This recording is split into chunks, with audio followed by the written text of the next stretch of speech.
बुद्धं शरणं गच्छामि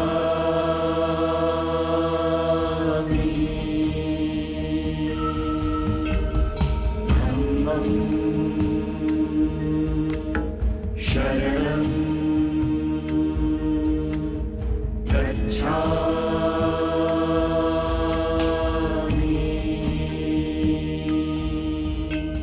संघं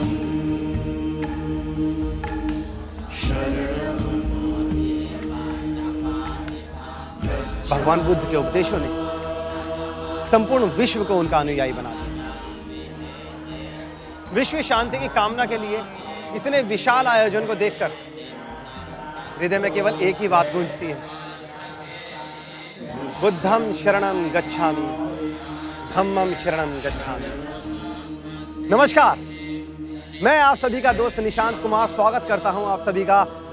दोस्तों, आपको फिर से लेकर आए हैं इस 11th international Tripitaka chanting ceremony के आयोजन में। और आज दूर दूर से आए इन बौद्ध भक्तों द्वारा इस चैंटिंग सेरेमनी का समापन समारोह मनाया जा रहा है। और आप देखेंगे इस समापन समारोह में बौद्ध धर्म के रंगों में रंगी अनेक झांकियां। तो चलिए हम भी इन्हीं रंगों में रंग जाते हैं, उसी भक्ति में डूब जाते हैं और शुरू करते हैं आज की ये यात्रा।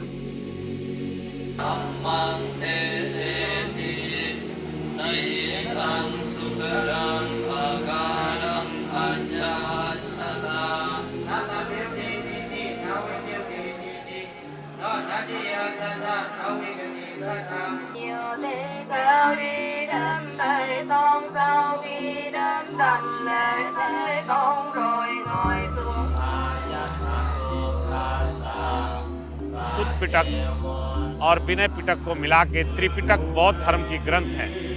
उसमें भगवान बुद्ध की पवित्र वचन है। आज जो सेरेमनी के रूप में देख रहे हैं, पूरे बोध गया में जो महा टेम्पल महाविहार है, इस पीपल के पेड़ के नीचे ही तथागत गौतम बुद्ध का ज्ञान प्राप्त हुआ था। आज उनकी वचनों का जगह जगह चारों तरफ अलग अलग कंट्री, अलग अलग देश के बौद्ध भिक्षु एवं उपासक उपासिका मिल करके भगवान बुद्ध के वचनों का वो प्रेयर कर रहे हैं, प्रार्थना कर रहे हैं, उसे स्मरण कर रहे हैं, उससे ज्ञान हासिल कर रहे हैं। वही नहीं बल्कि ये प्रेयर पूरी दुनिया में जो अशांति है, शांति आवे, लोगों का कल्याण हो, लोग सुमार्ग पर चलें, सदाचारी हो, कोई किसी का बैरी न हो, पूरे संसार में सुखी जीवन बिता सके, पूरी दुनिया में इंसानियत स्थापित होके मानवता स्थापित हो सके। तमाम सारे देशों के लोग यहाँ बैठ करके लोक कल्याण के लिए पूरे संसार में शांति आवे, इसके लिए ये चांटिंग भगवान बुद्ध की वचनों का प्रेयर कर रहे हैं।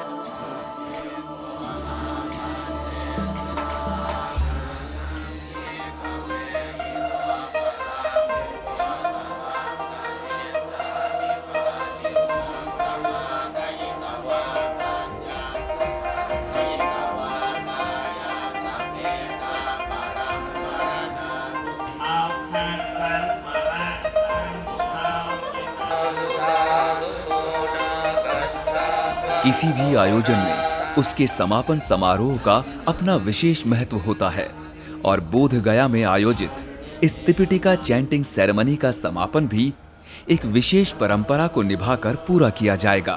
दोस्तों, मैं खड़ा हूं उसी बोधि वृक्ष की छांव में जहां पिछले कई दिनों से 11th international Tripitaka chanting ceremony का आयोजन किया जा रहा था और आज इसका समापन समारोह है। दोस्तों, हमने और आपने मिलके इस चैंटिंग सेरेमनी का आनंद भी लिया है और इस समापन समारोह का आनंद भी हम साथ मिलके ही लेंगे।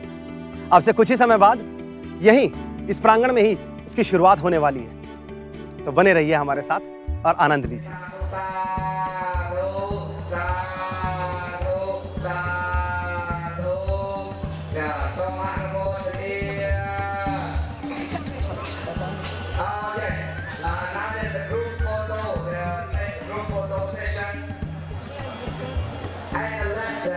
विभिन्न देशों से आए प्रतिनिधियों के संबोधन के बाद अब बारी है फोटो सेशन की। जैसा कि आप देख सकते हैं, ये विभिन्न बौद्ध अनुयायी इस लम्हे को यादगार बनाने के लिए ग्रुप फोटो करा रहे हैं और इस लम्हे को स्मरणीय बना रहे हैं। Thank you so much from the bottom of our hearts to the most honorable monks and lay devotees and all participants from various countries. And thank you, may you be well and happy and have safely back home. We hope to see you next year here at the same spot at the same time. That might be under the second holy tree. Sadhu, sadhu, sadhu. Here. दोस्तों, पूरे 10 दिनों तक मंत्रोच्चारण द्वारा विश्व शांति के मनोकामना के लिए ये बौद्ध अनुयायी अब निकलेंगे एक खास शोभा यात्रा पर, जो बोध गया से शुरू होकर राजगीर तक का सफर तय करेगी।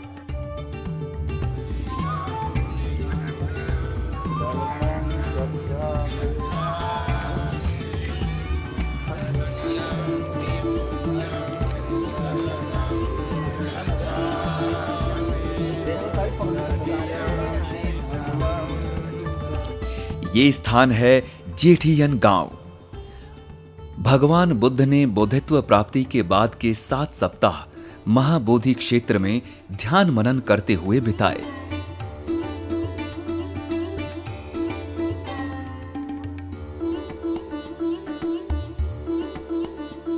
और फिर एक दिन उन्होंने लोगों को अपना धम्मोपदेश देने का निर्णय लिया और वो निकल पड़े मानव कल्याण की अथक यात्रा पर।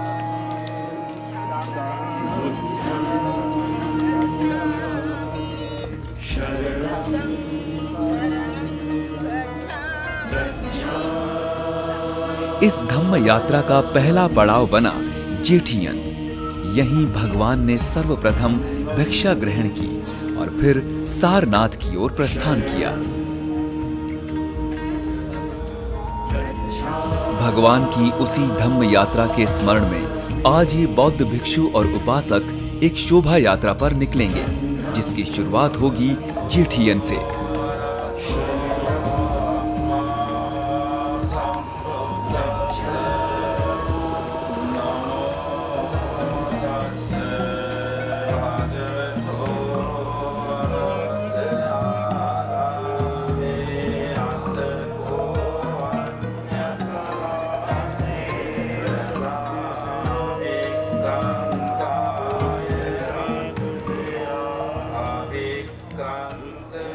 नेपाल, तिब्बत, म्यांमार, थाईलैंड, श्रीलंका आदि देशों से आए ये बौद्ध भक्त सैकड़ों भारतीय बौद्ध अनुयायियों के साथ मिलकर लगभग 50 किलोमीटर तक का सफर कार या बस से तय करके जेठियन नामक स्थान पर पहुंचेंगे और वहां से शुरू होगा लगभग 15 किलोमीटर लंबा पैदल मार्च, जो राजगीर में जाके समाप्त होगा।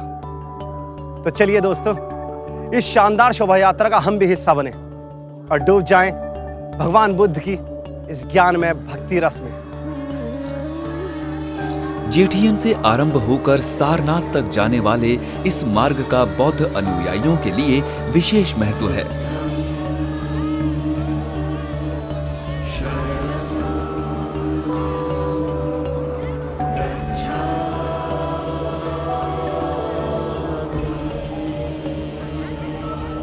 जेठियन के लोग बहुत ही सौभाग्यशाली हैं। बहुत खूबसूरत जगह है और आज का ये जो यात्रा है, धम्म यात्रा है, शांति यात्रा है, जो कि भगवान बुद्ध ने अपने समय में जो दिया था, वो ऐतिहासिक है आज का दिन। क्योंकि आज के दिन जेठियन वासियों ने वो सिद्ध कर दिया है कि जो हजारों वर्ष पूर्व भगवान का उन्होंने जो स्वागत किया था, आज भी वो भगवान के सिद्धांतों और विचारों को स्वागत करने के लिए तैयार हैं। आज के ऐतिहासिक दिन में इस जेठियन गाँव में हजारों लोगों ने हजारों भिक्षुओं को अपने घर में भोजन बना कर करके आज जो है भोजन दान दिया। यह जो हजारों वर्ष की परंपरा को उन्होंने वो जीवित कर दिया। आज पूरे विश्व के जितने भी 10 देश के भिक्षु यहाँ पर सम्मिलित हुए हैं, सभी 10 देश के भिक्षु बहुत ही प्रसन्न हैं, प्रमोदित हैं और ये जो परंपरा है वो आगे भी वो चलती रहेगी।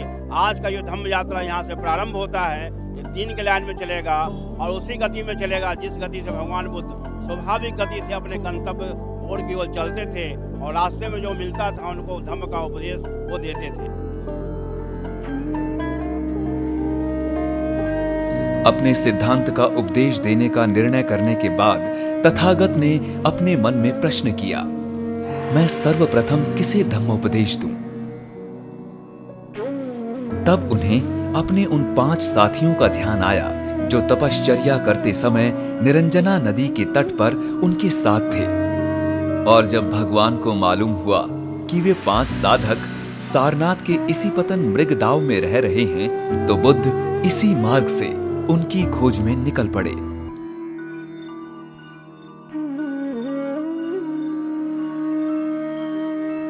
सदियां बीत जाने के बाद आज भी उनके अनुयायियों द्वारा इसी पवित्र मार्ग का अनुगमन किया जा रहा है। शरणं गच्छामि।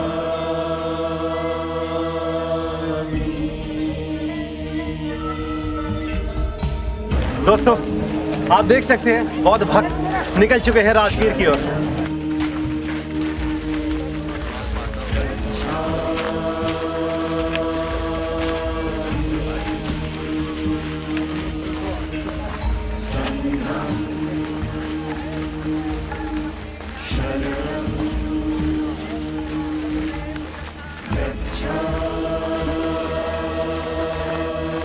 परमार्थ पथ प्रशस्त हो, ना मोह के आसक्त हो, न रहे संताप का कारण, है हृदय में ही निवारण। परमार्थ पथ प्रशस्त हो, ना मोह के आसक्त हो, न रहे संताप का कारण, है हृदय में ही निवारण। बुद्धं बुद्धं शरणं शरणं गच्छामि। भगवान बुद्ध के ये परम भक्त उनके द्वारा स्थापित किए गए धम्म मार्ग पर चलकर अपनी शोभा यात्रा सारनाथ में समाप्त करेंगे।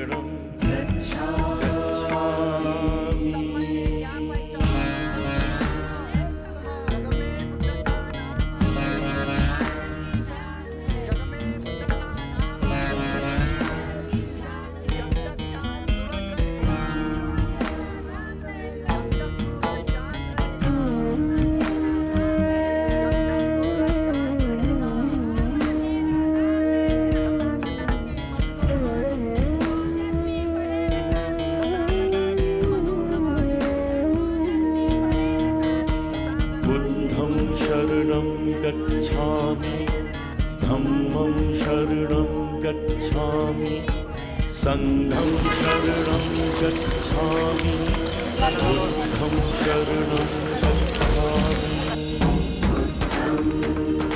बुद्धं शरणं। दोस्तों, बोध गया से शुरू हुई ये शांति यात्रा आप पहुंचे अपने गंतव्य स्थान राजगीर पर और हम खड़े हैं यहाँ वेणुवन के सामने। और जैसा कि आप देख सकते हैं यहाँ पर सभी बौद्ध भक्त धीरे धीरे करके आ रहे हैं और इकट्ठा हो रहे हैं। तो चलिए मेरे साथ देखते हैं वेणुवन में क्या होने वाला है। और इस प्रकार विश्व शांति की कामना के लिए इस वर्ष आयोजित 11वीं त्रिपिटिका चैंटिंग सेरेमनी का समापन होगा।